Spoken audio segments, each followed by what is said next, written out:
In the recent months, we have seen how Bitcoin fell from a high of 125K to now 90K. And also, if you see in the year 2025, last year that is, and also in 2021, it was at 65K. So you can see how volatile this medium is. Bitcoin, if you can see, on the surface, it's very volatile. But if you go a step further underneath, right, there is something much bigger brewing. Governments and financial institutions are coming to the rescue of Bitcoin, and it is becoming a mainstream entity right now. As this global shield hardens, when governments and larger banks are investing in Bitcoin, countries that sit on the sidelines like us in India will be left with no choice to adapt or get left behind. So there are multiple factors that are helping Bitcoin become an inevitable medium. Although, to be very clear, these factors are all intertwined and connected together. Let's concentrate on a couple of pivotal entities that are kind of dictating the whole journey of Bitcoin. First, let's talk about institutions. If it is a couple of tech companies and tech bros vouching for Bitcoin, then it might not have been such a big deal. But Bitcoin right now is getting adopted by well-known financial institutions. Even the larger banks who generally don't touch these risky assets, they are also actively integrating crypto now. The institutionalization of Bitcoin might be difficult to point out, but we can look at Fidelity Investments when they started mining Bitcoin, and now they have around $18.5 billion in their ETF. Now, there are multiple other things that have happened from 2014 till now. I don't want to go into all of these now, but one of the significant moves was when the US OCC gave a green light for banks to provide cryptocurrency custody services. What this means basically is that, much similar of how gold can be stored in bank vaults, digital assets can also be safeguarded in the banks. This is a significant thing because now the government effectively recognized cryptocurrency as a financial instrument. Due to such regulations at that time, right now we have a lot of Bitcoin ETFs like Fidelity, Grayscale, BlackRock, and they are holding tens of billions of dollars in terms of assets in Bitcoin. And BlackRock is holding around $70 billion of assets in Bitcoin, right? And this in itself shows that, it has crossed the tech brokers. Now ETFs are definitely helping with exposure to the general public. But remember when I said that, OCC has given a green light for banks to also provide custody services. This was the signal for bigger banks to step in. When I say bigger banks, right, I don't mean something like an HDFC or something like that, but these are way bigger than that. For example, BNY Mellon. So BNY Mellon is called a GSIB. So what GSIB means is basically a global systematic important bank. So GSIBs are the biggest of financial entities in the world. They just don't store money, they actively manage it as well. And just to give you some context, BNY Mellon right now has around $2.1 trillion of assets that they manage every day. So you can imagine it's like half of the Indian economy, right?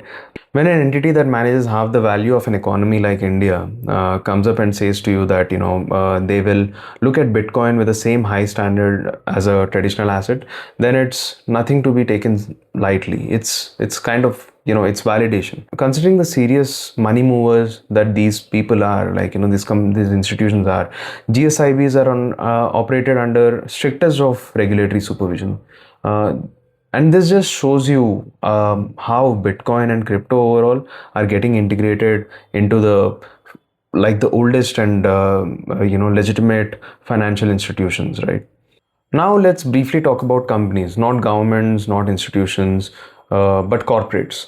Right? For most companies, Bitcoin is not a primary treasury asset, and it's not going to be anytime soon.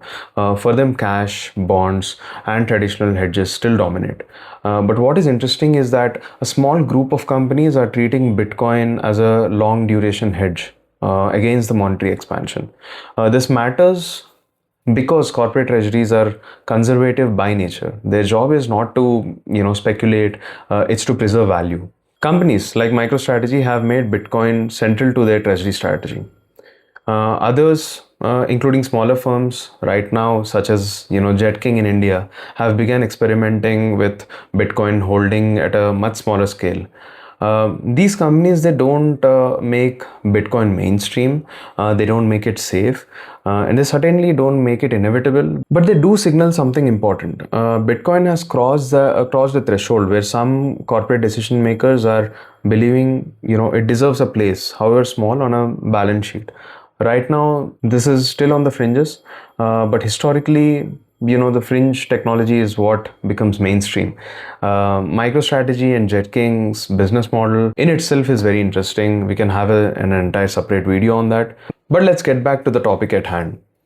Institutions help normalize assets, but governments determine whether those assets gain real power.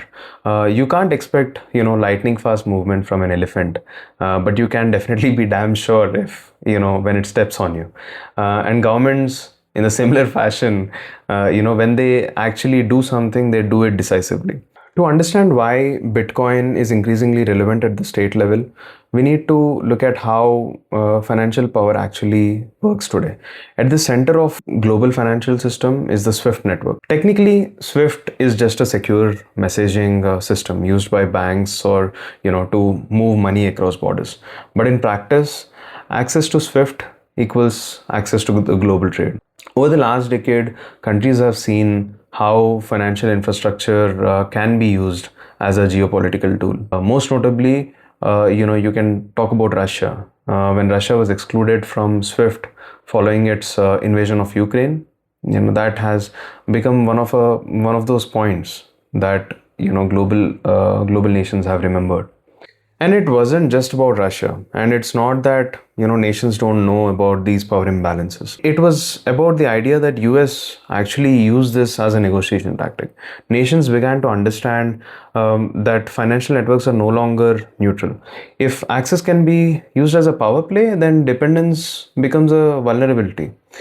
This is where Bitcoin enters the picture, not as a replacement for the existing systems, but as an alternative that no single country actually controls. Bitcoin doesn't require permission. It doesn't rely on corresponding banks. It doesn't depend on geopolitical alignment. That doesn't make it superior, but it makes it strategically valuable. So all of this leads to countries like Russia, China, Iran to hedge against such payments. And the dollar itself. That's where BRICS nations have announced BRICS Pay, which, unlike SWIFT, it is decentralized, similar to how the crypto world works. This means that no one government is in control of the ecosystem. Everything comes back to power, trust, and control in geopolitics. Countries, irrespective of their size, will try to seize or take back power from other countries. BRICS is just the start. Let me get into few examples of Bitcoin, how it is being used as a hedge and also a strategic reserve for economic development. Let's first start with Russia. Facing extensive sanctions, Russia has shifted its stance on digital assets. Crypto mining has been legalized. Bitcoin is being explored as a way to facilitate trade where traditional financial routes are restricted.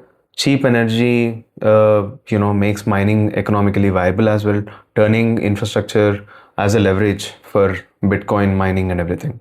Then you take China, our neighbor. They have a ban on trading and mining crypto from 2021.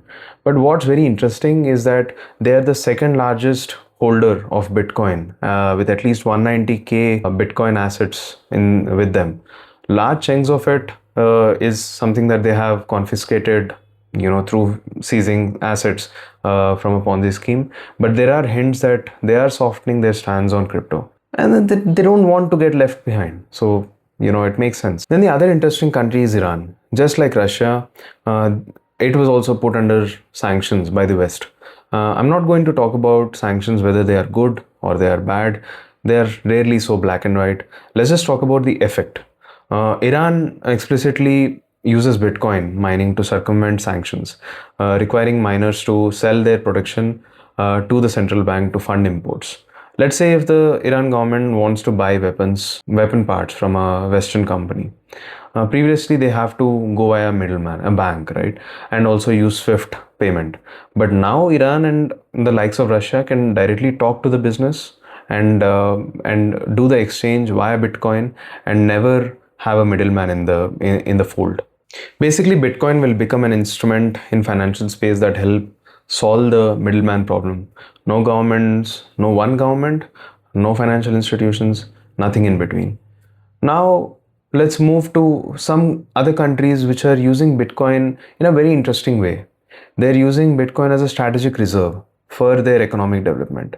And here, you may never expect it, but another of our neighboring countries is doing wonders in this area. That is Bhutan.